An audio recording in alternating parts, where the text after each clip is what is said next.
U.S. Coast Guard investigators now say the Titan submersible implosion was in fact preventable. That finding released today in a wide-ranging, damning 300-plus page report investigating that deadly dive that killed all 5 who were on board. The report stating here that OceanGate failed to build a vessel that could withstand the pressure of its dive down to the wreckage of the Titanic, blaming a profit over safety work environment.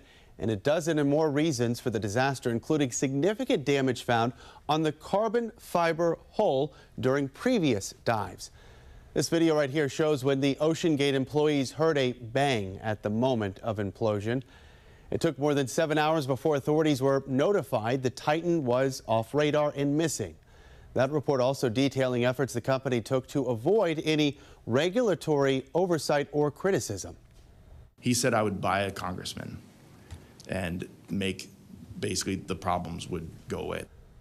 The Coast Guard says OceanGate's founder and CEO, Stockton Rush, could have been criminally charged had he survived. OceanGate releasing a statement here offering its deepest condolences to the victim's family. An Everett company is marking a grim milestone this week. The OceanGate Titan submersible imploded a year ago as it descended towards the Titanic wreckage in the North Atlantic. KOMO's Lee Stoll has the latest on the investigation, which is now delayed. We were exactly here a year ago, hoping that a rescue mission launched for the submersible would find it and that everyone would be okay, but it turned into a recovery mission, unfortunately. And now we're learning the investigation into what happened. A report that we were expecting by this point is delayed by several months.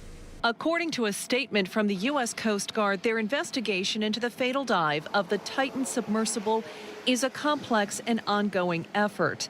Initially, investigators expected a report to be released with their findings within a year of the disaster. That will now be delayed. 5 people were killed when the OceanGate submersible imploded. Company CEO Stockton Rush was among them. The sentence, "we lost comm," I think that would be a sentence I would never want to hear in my life again. The Coast Guard is giving 2 reasons for the delay: the need to contract 2 salvage missions to secure vital evidence and the extensive forensic testing required. OceanGate started taking tourists down to the Titanic on a one-of-a-kind submersible years ago. This was their first safety emergency. OceanGate immediately suspended exploration and commercial operations. We've learned the Maritime Board handling this investigation now plans to hold a public hearing about their findings by the end of the year. In Everett, I'm Lee Stoll, KOMO News. Well, thank you for having me. It's so interesting. You know, we've been here for 2 weeks and we've heard unbelievable testimony. Really shocking details about conversations that Rush had with past associates, former employees. Many people came forward and wanted to talk about these conversations, you know, and they alleged that Rush was trying to avoid regulations with this Titan, that he was looking for a ways around inspection, not flagging it. A lot of things that are just what all of these vessels have to go through. So it was incredibly disturbing for them to hear. So what this Marine Board of Investigation needs to do now with all of these allegations that he was somehow playing this rogue game with people's lives when they were going down in this vessel, they now need to go back and follow that thread and figure out, is there any truth to these allegations? And if it is, who would also know about what was going on in these operations? There were so many red flags and alarm bells that Stockton Rush would have known that something was terribly wrong with the Titan vessel. Now, this is a vessel that had made over a dozen dives already to the Titanic.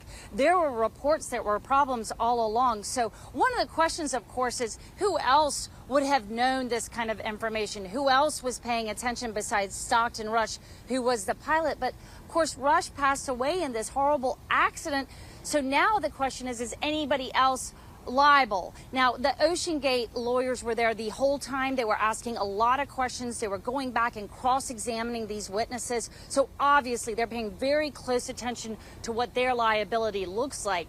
Now, what can happen next is that the Marine Board of Investigation will make their recommendations. They should come out in the next year. If they found enough in their investigation, enough evidence to go for a criminal prosecution, they're going to recommend it to the Department of Justice if it's warranted. But that is a lot to ask. Today, we also heard some of these kind of wrapping up thoughts that they're having right now. And one of them is that they need to rewrite the book on search and rescue. And that's what they're doing right now. They've never in their history that they could remember have a subsurface search and rescue operation that they had to carry out. Now, we're talking about actually having to go thousands of meters down, picking up a submarine, hoping that the passengers are still in there alive and bringing it back up to the surface. This is a completely unprecedented operation for the Coast Guard. They believe that they learned a lot of valuable lessons. They leveraged all of their resources, and that this has actually brought the community together